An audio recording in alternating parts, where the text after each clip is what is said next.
बची है चंद सांसें या नबी तशरीफ ले आओ कि रास्ता तक रही है आपका बीमार की चौखट।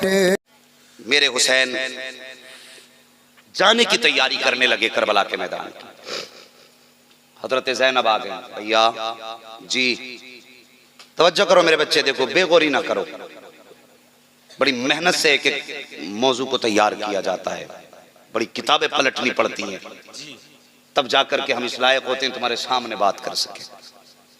अगर इस बीच कोई बंदा अगर बात करेगा तो शायद मुझे कब्र तक तकलीफ होगी कि मैं अपनी दिल की बात तुम्हारे दिल में क्यों ना उतार सका। तवज्जो है आप लोगों की? जरा कह दें या हुसैन। हाँ बस तवज्जो करें। तैयारी करने लगे। सैयदा ज़ैनब आ गई। हुसैन जी आप भी करबला के मैदान में जा रहे हो, एक काम करो, असगर की प्यास देखी तो नहीं जाती, ऐसा करो इन्हें गोद में लेके चले जाओ, हो सकता है इनका चेहरा देख के यजीदियों को रहम आ जाए। मेरे हुसैन ने फरमाया जिन्होंने ओनो मोहम्मद पे तरस न खाया वो असगर पे क्या तरस खाएंगे। हजरत ज़ैनब कहने लगी हुसैन ये भी हो सकता है क़यामत के दिन ये कह दें कि हमें पता नहीं कोई 6 माह का बच्चा भी था, इसलिए हुज्जत के तौर पे इसे भी लेकर के चले जाओ। गाजी अब्बास गाजी हुसैन मेरे आका हुसैन फरमाते हैं ज़ैनब तुम कहती हो तो ले जाता। आपने गोद में लिया अपने शहजादे को। यार उनकी मिसाल तो कायनात का कोई बड़े से बड़ा बेशकीमत भी उनकी मिसाल नहीं बन सकती, लेकिन सिर्फ तकरीब फहम के लिए बताता हूं। यूं सीने से लगाया, मुस्तफ़ा जाने रहमत की चादर डाली। तू जरा सोच तुझे और मुझे अपनी औलाद कितनी प्यारी है। अगर हल्का सा बुखार आ जाए हमारे बच्चे को ना तो हम जमीन सर पे उठा लेते, हर डॉक्टर के दरवाजे के चक्कर लगाते लगाते रास्ते घिस देते। अगर तुझे अपना लाल इतना प्यारा है तो हुसैन को लाल कितना प्यारा होगा। इतना प्यार था, गोद में लेके चादर डाल दी ताकि मेरे बेटे के चेहरे पे धूप ना पड़ने पाए। और सीने से लगा के जब चले अमर इब्न साद ने ठट्टा लगाया, कहने लगा वो देखो हुसैन अब कुरान लेकर के आ रहा है, हमसे जिंदगी की भीख मांगेगा हुसैन, अब कुरान लेकर के आ रहा है। मेरे हुसैन पहुंचे।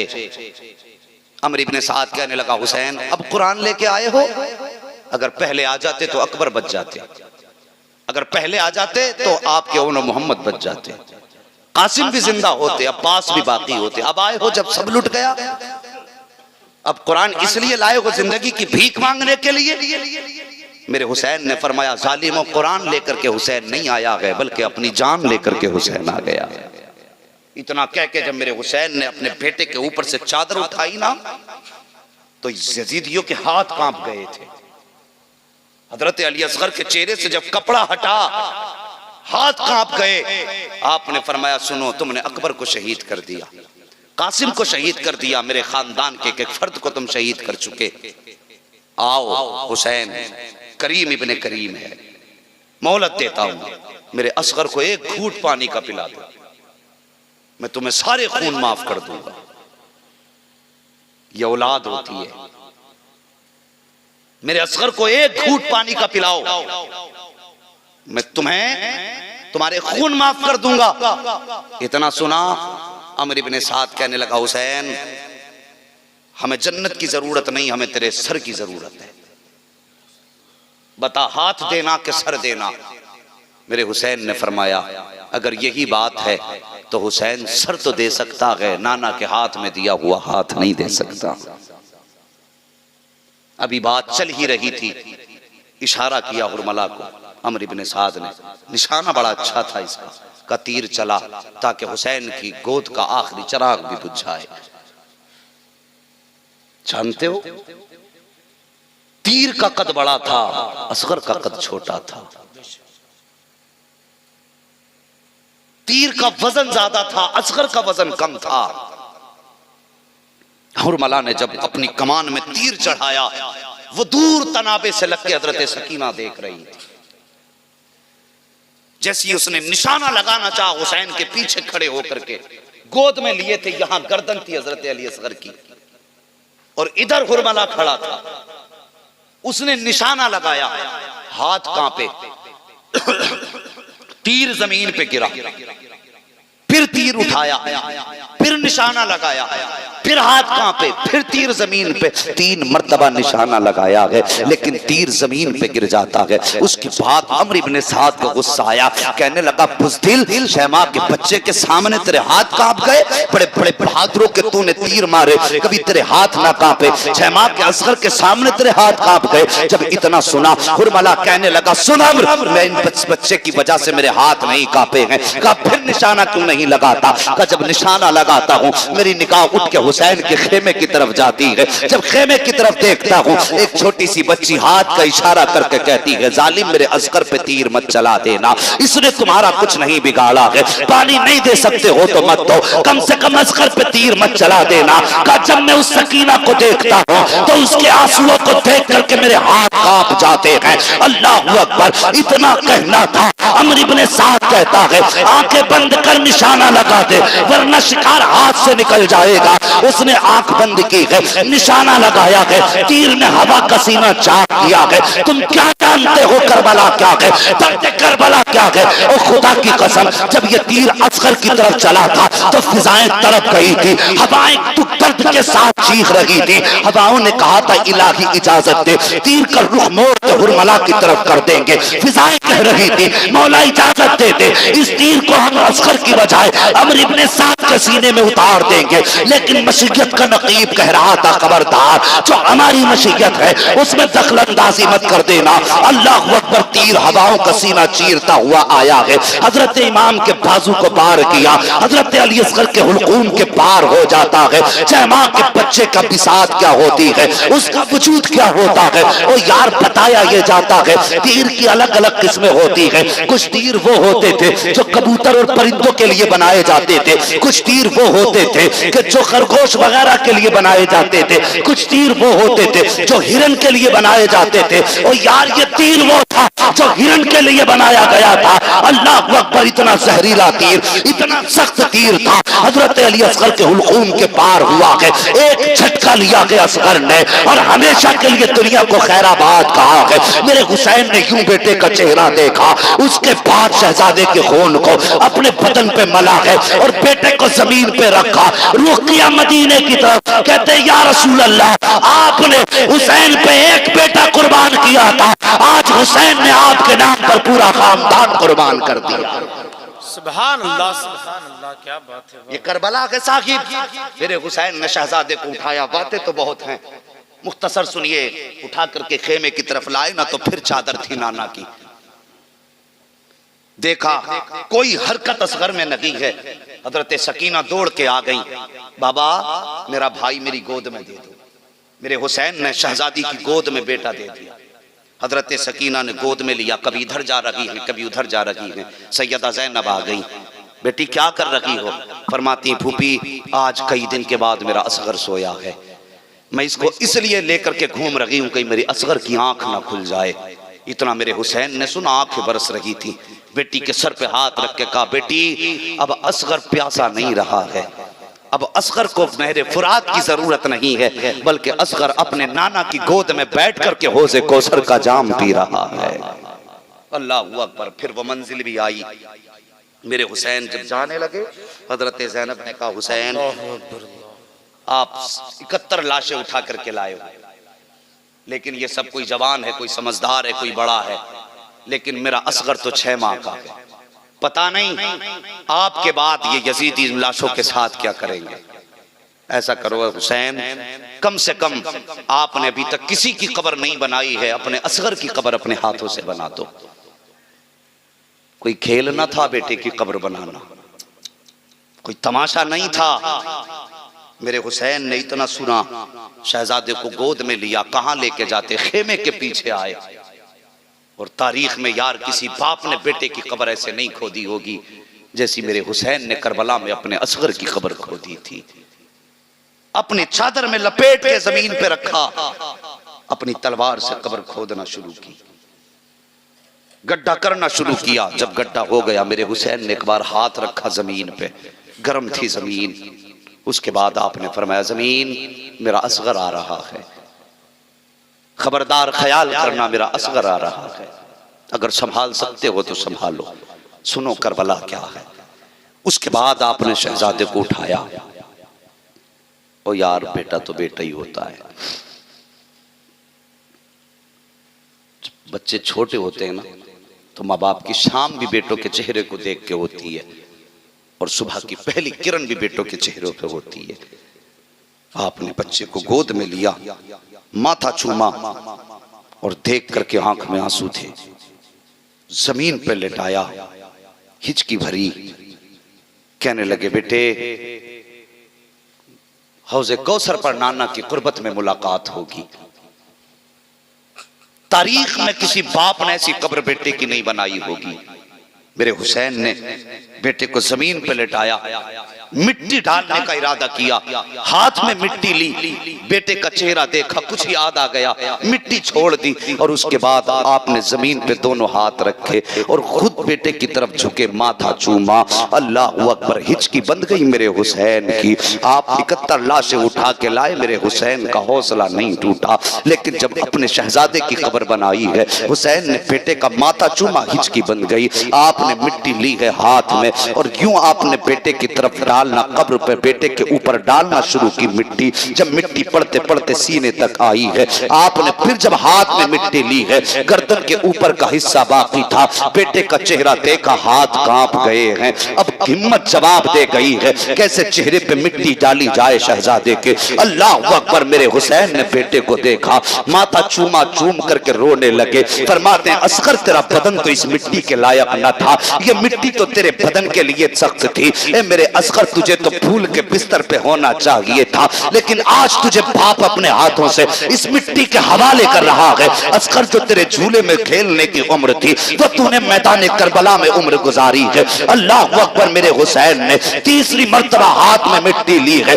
जब हाथ कांपने लगे, हुसैन ने यूं चेहरा फेरा बेटे की तरफ से, जल्दी जल्दी मिट्टी डाली है। मिट्टी डाल ही रहे थे, इतने में आवाज आती है, हुसैन क्या बाजुओं को जंग लग गया है, या अब हिम्मत नहीं है, या मुकाबले की जुर्रत नहीं है। इतना सुनते हैं, कहते असगर खुदा खाफिज, अब मुझे जाने की इजाजत दे दे। दुनिया के अंदर या तो यजीदी किरदार रहेगा, या सिर्फ हुसैनी किरदार नजर आएगा। क्या बात है, वाह वाह। मेरा हुसैन बेटे को दफन करने के बाद बात बड़ी लंबी है, अभी और मुझे हुक्म हो रहा है थोड़ी देर और गुफ्तगू करूंगा। ये मत कहना इस मौलवी ने तो फंसा के रखा है जी। जिक्र अगर कीमती है तो आज आशिक भी कीमती बैठे हैं। क्या बात, सुभान अल्लाह। साल भर के बाद ये दिन आएगा, मुकद्दर जागेंगे इंशाअल्लाह। आज हम उनका यहाँ तज़किरा कर रहे हैं, जन्नतुल बकी में सैयदा फातिमा हमारी बातें कर रही होंगी। वाह, सुभान अल्लाह, बेशक। नसीब है अपने अपने। तवज्जो है ना आपकी। आए खेमे में, नाजिर भाई काफी देर से बैठे हो, अल्लाह जज़ाए खैर दे, उठ करके नहीं गए हो, बड़ी बात है। बस अल्लाह हम सबको हुसैन की खैरात अता फरमा दे। आमीन आमीन। खेमे में आए, तैयारी करने लगे। जब तैयारी होने लगी, अपने खेमे में थे, आंख में आंसू आए। जब आंख में आंसू आए ना, तो हजरत फिजा ने आपके रोने की आवाज सुनी, खेमे के अंदर गई। कहती हैं, आका बात क्या है? रो के कहते हैं, आज मुझे माँ फातिमा की याद आ गई है। क्यों? कहती हैं, अकबर गए थे, माँ ने तैयारी कराई, असगर गए, माँ ने तैयारी कराई, कासिम गए, माँ ने तैयारी कराई, ओनो मोहम्मद गए, माँ ने दूल्हा बनाया, हुसैन जा रहा है, काश तैयारी कराने के लिए आज फातिमा मौजूद होती। ये कह के जब रोए, हजरत फिजा आई, कहने लगे, हुसैन मेरा भी दिल चाहता है, काश मेरा भी बेटा होता, तेरे कदमों पे कुर्बान कर देती। ऐसा कर, कुछ देर के लिए तू मुझे माँ मान ले, मैं तुझे बेटा मान लेती हूँ। फरमाती, फातिमा तो ना सही, लेकिन एक दिन जब उनके विसाल का वक्त आया था, मैंने उनसे कहा था, सैयदा कुछ तबर्रुक में दे दो। तो जब मैंने इतना कहा था, तो मुझे उन्होंने अपना दुपट्टा अता किया था, वो आज भी मेरे पास मौजूद है। हुसैन, मैं वो दुपट्टा लाती हूँ, फातिमा तो न सही, कम से कम उसका दुपट्टा मौजूद है। मेरे हुसैन ने माँ का दुपट्टा लिया, चूमा, सर पे रखा, मैदान करबला के लिए तैयार हुए, सवार हो गए सवारी पे। मुख्तसर ये आप मुर्तजिस घोड़े पे बैठे, इमाम के घोड़े का नाम मुर्तजिस था। ये मुर्तजिस यमन के बादशाह ने मेरे नबी को तोहफे में दिया था। हुजूर ने फिर ये घोड़ा तोहफे में हजरत अली को दिया था। हजरत अली के पास 2 घोड़े थे, एक घोड़ा हजरत हसन के हिस्से में आया, दूसरा घोड़ा हुसैन के हिस्से में आया। जो हसन के हिस्से में आया वो और था, जो हुसैन के हिस्से में आया वो मुर्तजिस था। इसकी खासियत ये थी, जब इसको इशारा होता था ये हवाओं से बातें करने लग जाता था। जानते हो, जब मेरे नबी हजरत हलीमा सादिया की ऊंटनी पे बैठे, बड़ी कमजोर थी, हुजूर के कदम लग गए, वो हवाओं से बातें करने लग गई थी। गोया वो कहती थी, लोगों मैं मुकद्दर पे नाज क्यों ना करूं, आज मेरे ऊपर नबियों का इमाम बैठा हुआ है। लेकिन जब मुर्तजिस पे हुसैन सवार होते थे, ये हवाओं से बातें करता, कहता था, लोगों आज मेरे ऊपर वो बैठा है जो नबियों के सरदार के कंधे पे बैठा करता था। लेकिन आज खिलाफे उसूल कर दिया। हुसैन बैठ गए, एड़ लगाई, लगाम खींची, घोड़ा नहीं बढ़ा। दूसरी मर्तबा, तीसरी मर्तबा, बात का बढ़ाना क्या, 11 मर्तबा आपने एड़ लगाई, 11 मर्तबा, लेकिन घोड़ा अपनी जगह से आगे नहीं बढ़ा। आपने जब देखा नहीं बढ़ा, मेरे हुसैन बड़े खुददार हैं, आपने जो जीन होती है उसमें पैर रखने के जो खाने होते हैं, पैर निकाला, और निकालने के बाद कहते हैं, मुर्तजिज मालूम है तू जानवर हो के 3 दिन से प्यासा है, तुझे भी 3 दिन से कुछ नहीं मिला है। कहते हैं, ले सुन, अगर तुझे परेशानी है तो हुसैन तुझे इजाज़त देता है, चाहे तो नहरे फुरात चला जा, जाके अपनी प्यास बुझा ले, चाहे तो मुल्क शाम चला जा, चाहे तो मक्का चला जा, चाहे मदीना शरीफ चला जा, तेरी मर्जी है, जहाँ चाहना है चला जा। ये कह के आपने जब पैर निकाला ना जीन से, घोड़े की चीख निकली, रो के कहता, हुसैन नाना का वास्ता मुझसे नाराज ना हो, हुसैन नाना का वास्ता नाराज ना हो। बात प्यास की नहीं है हुसैन, मेरी प्यास तेरे अकबर से ज्यादा तो नहीं है, हुसैन मेरी प्यास तेरी ज़ैनब से ज्यादा तो नहीं है। कहा फिर चलता क्यों नहीं है? तब मुर्तजिज ने कहा था, मेरे आगे मुश्किल घड़ी आ गई है। कहा कौन सी घड़ी है? कहा प्यास ने रोक रखा है या भूख कदम नहीं बढ़ने देती। कहते 3 दिन हो गए हैं, न प्यास का एहसास है न भूख का एहसास है, आप प्यासे रहो तो मुझे कैसे प्यास लग सकती है? आपके बच्चे भूखे रहे, मुझे कैसे भूख का एहसास हो सकता है? कहा चलता क्यों नहीं? तब मुर्तजिज ने कहा था, हुसैन मुड़ के जरा खेमे की तरफ तो देखो, आपकी शहजादी सकीना खड़ी है जो हाथ का इशारा करके कहती है, मुर्तजिज मेरे बाप को अभी न लेके जाना, मुझे अपने बाप का माथा चूमना है, एक बार मुझे बाप का मुंह चूम लेने दे, उसके बाद जहां चाहे लेकर के चला जाना। इतना कहा मुर्तजिज ने, मेरे हुसैन ने खेमे की तरफ देखा, हजरत सकीना इशारा करके कह रही थी, बाबा एक बार आ जाओ। मेरे हुसैन फरमाते हैं, सकीना क्या चाहती हो, क्या मुझे रोकोगी? जब इतनी बात कही थी तो हजरत सकीना ने कहा था, बाबा अकबर गए मैंने रोका न था, कासिम गए मैंने रोका न था, अब्बास गए मैंने नहीं रोका था, आपको भी नहीं रोकती, लेकिन बेटी हूँ बाबा, जी चाहता है आज आखिरी बार आपका माथा चूम लूं। इतना कह के सकीना ने इशारा किया है। मेरे हुसैन ने सवारी का रुख किया खेमे की तरफ। दिल में ख्याल आया हुसैन के, आज अपनी बेटी को दिल भर के प्यार करूंगा, आज के बाद सकीना से मुलाकात नहीं होगी। ये सोच करके हुसैन ने सवारी को बढ़ाया है। जब करीब पहुंचे हैं, सवारी से नीचे उतरे हैं, यूं बाजू फैलाए आपने बेटी की तरफ। हजरत सकीना बेटी हैं, रो के कहती हैं, बाबा ये तकलीफ ना उठाइए, सुबह से 71 लाशें उठा चुके हैं, आप बाजू फैला करके गोद में उठा करके मेरी वजन की तकलीफ कैसे गवारा करेंगे? बाबा मैं बेटी हूँ, अगर बड़ी होती तो ये तकलीफ ना देती। का बेटी कौन सी तकलीफ? हजरत सकीना कहती, बाबा ऐसे झुक जाइए जैसे नमाज में रुकू किया जाता है। क्या करोगी? का बाबा तेरा चेहरा चूमना है। अल्लाह अकबर। बेटियां होती हैं, जब बाप परदेश जाया करते हैं तो हाथ लगा के खड़ी हो जाती हैं, कहती बाबा जाने नहीं दूंगी। कितने पहला फुसला के जाते हो। और यार कभी बच्चे रोते हुए छोड़े हो तो पता चले औलाद का दर्द क्या है, कभी बच्चों को तड़पता छोड़ा हो तब पता चले औलाद का दर्द क्या है। अल्लाह अकबर। सकीना ने कहा था, बाबा आप रुकू की हालत हालत में आ जाइए। मेरे हुसैन हालत रुकू में आए हैं। जैसी हालत रुकू में आए हैं, बेटी ने बाप का माथा चूमा है, हुसैन खामोश है।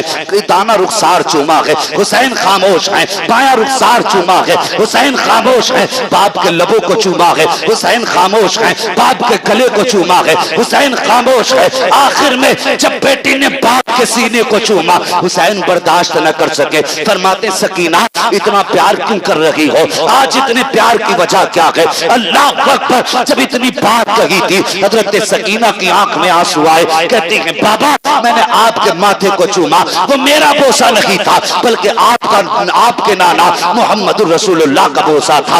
आपके दाने रुखसार को चूमा, वो भी मेरा बोसा न था, बल्कि वो सैयदा फातिमा ज़हरा का बोसा था। मैंने आपके बाएं रुखसार को चूमा, वो अली का बोसा था। आपके लबों को चूमा, वो चचा हसन का बोसा था। कहा बेटी फिर तूने गला क्यों चूमा? कहा बाबा जो गला चूमा है वो मेरा बोसा था। जब इतना कहा है, ये कह के सकीना रुक जाती है। हजरत हुसैन फरमाते हैं बेटी यहाँ तक तो समझ में आ गया, मगर तूने सीना क्यों चूमा है ये और बता दे। हजरत सकीना कहती है बाबा मत पूछिए, बर्दाश्त न कर पाओगे। कहा बेटी बता तो सही। कहा बाबा अगर बर्दाश्त कर सकते हो तो सुनो, मैंने जो गला चूमा है वो मेरा बोसा था, और जो सीना चूमा है तेरी इस बेटी का बोसा है जो करबला में तेरा इंतजार करती हुई आज भी रास्ते तक रही है। अल्लाहू अकबर। इतना सुना हुसैन फरमाते सकीना तुम्हें ज़ैनब तुम्हें सुगरा का ख्याल कैसे आया? फरमाती बाबा रात को जब आप और अकबर बातें कर रहे थे, मेरी आंख लगी ख्वाब में आपकी मदीने वाली बेटी आई थी, और उसने कहा था सकीना शाम के वक्त जब बाबा जाएंगे तो याद रखना वापस नहीं आएंगे। तू सबके बदले का प्यार करेगी, अपनी सुगरा को मत भूल जाना। मेरे हुसैन सवार हुए, करबला के मैदान में गए, खुतबा इरशाद फरमाया, और आपने एक जुमला जब कहा ना, लोगों जिसे जन्नत चाहिए वो मेरे हाथ में हाथ दे दे। इस बात पे भी नहीं बोलोगे तो फिर कब बोलोगे? सुभान अल्लाह। जिसे जन्नत चाहिए वो मेरे हाथ में हाथ दे दे। इतनी बात कही ना, एक यजीदी कहने लगा कि हुसैन तुम झूठे हो। मेरे हुसैन ने फरमाया यजीदियों मैंने हुर को जन्नत दे दी है, अब जिसे जन्नत चाहिए वो मेरे पास आ जाए। यजीदियों में कहा लगा, हंसे यजीदी, कहने लगे यार देखो तो सही, पानी बंद किया हुर ने, रास्ते रोके हुर ने, 7 को भी मुकाबले में रहा, 8 को भी मुकाबले में रहा, 9 को भी मुकाबले में रहा, 10 की सुबह क्या चला गया? ये कहते वो जन्नती हो गया। इतनी बात कही ना, दूसरा यजीदी कहने लगा हुसैन तुम्हारी बात का एतबार नहीं, ये झूठ है। इतना सुना जलाल आ गया अली के शहजादे को, और उधर देखा जिधर हुर की लाश रखी हुई थी। जैसी निगाह पड़ी ना हुसैन की हुर के लाशे पर, 3 मर्तबा हजरत हुर की लाश जमीन से यूं उठी। आवाज आई यजीदियों तुम झूठे हो, हुसैन सच्चे हैं, हुर जन्नती है, हुर जन्नती है, हुर जन्नती है। ये हजरत हुर के लाशे से आवाज आई। यजीदियों ने कहा नहीं चाहिए जन्नत, सर या हाथ। कहा फिर तलवार संभालो। अली के शेर ने तलवार चलाई। एक रिवायत के मुताबिक 41 सर कलम किए मेरे हुसैन। दूसरी रिवायत के मुताबिक 67 यजीदियों को फना फिन्नार किया 3 दिन के प्यासे ने। नतीजा वो आया, तलवार में कोई मुकाबला करने वाला न था। आखिर में किसी ने कहा लोगों इनको अजान बड़ी प्यारी है। कहा फिर का अजान पढ़ दो। एक यजीदी पीछे आया, अजान पढ़ना शुरू कर दी। ये न देखा कौन पढ़ रहा है, क्यों पढ़ रहा है। आवाज आई, तलवार रुक गई। कहा मौका अच्छा है, अब बारिश कर दो। अब तीर तलवार की बारिश हुसैन पे हुई। जख्मी हुए, जमीन पर आए। जब जमीन पर आए 10 यजीदी आगे बढ़े सर कलम करने के लिए, मगर हिम्मत ना हो सकी, हाथ कांपे, पलट गए। आखिर में शिमर लईन आया, तो धारी खंजर लेकर के आया। हुसैन जमीन पर गए, सजदे में हैं। कहते या अल्लाह मैंने अकबर भी दे दिया, मैं राजी हूँ। मैंने असगर भी दे दिया, मैं राजी हूँ। औनो मोहम्मद भी दे दिए, मैं राजी हूँ। या अल्लाह मैंने पूरा घर कुर्बान कर दिया, मैं तुझसे राजी हूँ। या अल्लाह अब मैं अपनी जान का नजराना तेरी बारगाह में लाया हूँ, तू भी बता हुसैन से राजी है कि नहीं। अल्लाह अल्लाह।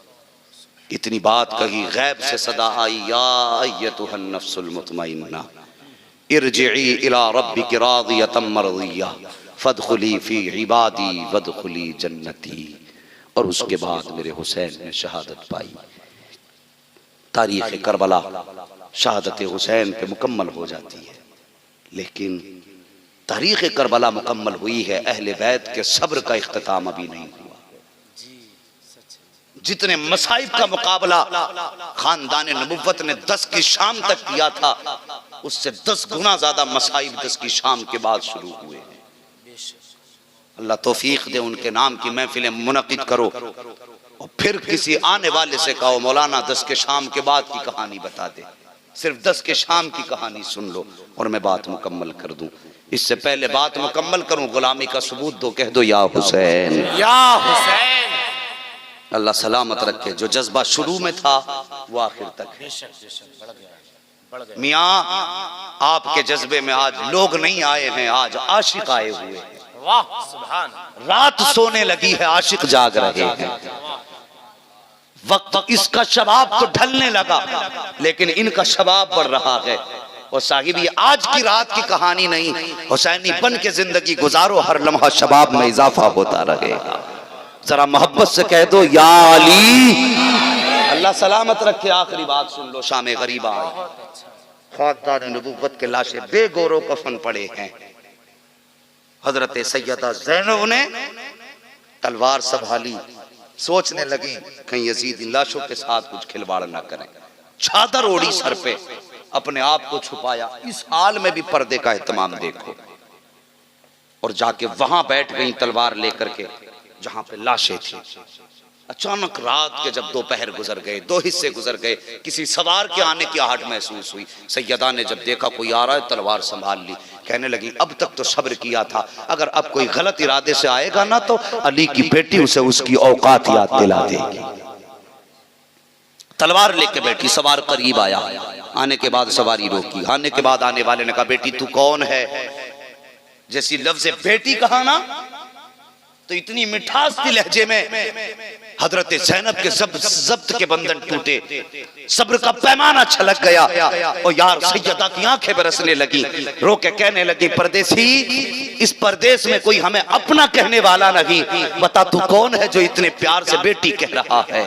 इतनी बात सैयदा ने कही, आने वाले ने कहा बेटी ये न पूछ, बता तू कौन है। फरमाती मैं फातिमा ज़हरा की बेटी हूँ, अली की शहजादी हूँ। आने वाले ने कहा बेटी ये लाशें किसकी पड़ी हैं। आप फरमाती हैं आने वाले ये जो लाश देख रहा है जिसके दोनों बाजू नहीं है, ये मेरे भाई गाजी अब्बास का लाशा है। ये जो लाश देख रहा है जिसके सर से, जिसके तन से सर जुदा है, जिसका बदन जख्मों से चूर चूर है, जिसका पूरा बदन तीरों से छलनी है, ये राकिबे दोषे पैगंबर का लाशा है, ये मुस्तफा के नवासे का लाशा है। अल्लाह अकबर। ये एक एक करके कहानी सुनाती गई, सबकी हकीकत बताती गई। जब बात मुकम्मल हो गई, जाने आने वाला जाने लगा। जब आने वाला जाने लगा, हजरत ज़ैनब आगे बढ़ी, सवारी की लगाम पकड़ ली, कहने लगी आने वाले ऐसे नहीं जा सकता, अपना पता बता के जा, तू कौन है, कहाँ का रहने वाला है। इस प्रदेश में जहाँ कोई पानी की बात करने तैयार नहीं है, जिस शहर में हमारे बच्चों को प्यासा शहीद कर दिया गया, उस शहर में हमारा हमदर्द कौन आ गया, इस जंगल में हमारा खैर खा कौन है। जब इतना सुना, आने वाले ने नकाब पलटा और आने वाला क्या कहता है, कहा बेटी पहचाना नहीं, मैं कोई और नहीं हूँ बल्कि मैं मदीने से मोहम्मदुर रसूलुल्लाह आया हूँ।